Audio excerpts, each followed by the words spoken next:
Discontinuing an intravenous infusion. First procedure, introduce self and verify client's identity. Explain the procedure to the client. This is to avoid anxiety and gain cooperation. Perform hand hygiene. This is to prevent transmission of microorganisms. Expose the IV site. Place water absorbent linen under the extremity with the IV site. This is to prevent soiling the bed linens.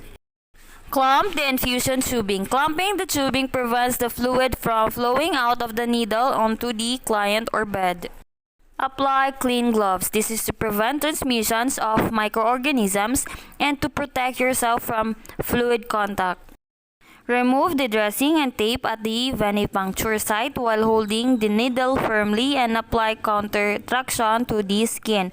Movement of the catheter can injure the vein and cause discomfort to the client.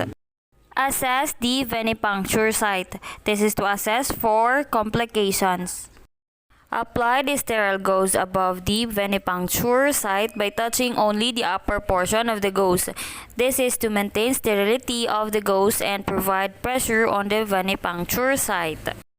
Withdraw the catheter from the vein by pulling it out along the line of the vein. Do not press down on the sterile gauze pad while removing the catheter.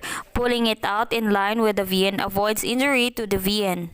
Immediately apply firm pressure to the site using sterile gauze for 2 to 3 minutes. Pressure helps stop the bleeding and prevents hematoma formation.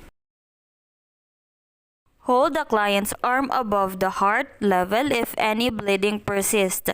Raising the limb decreases blood flow to the area. Apply new sterile dressing to the site with tape. The dressing continues the pressure and covers the open area in the skin and prevents infection. Discard used supplies and remove and discard gloves appropriately. This is to prevent spread of microorganisms. Perform hand hygiene. This is to prevent the spread of microorganisms. Lastly, document all relevant information. This is to ensure continuity of care.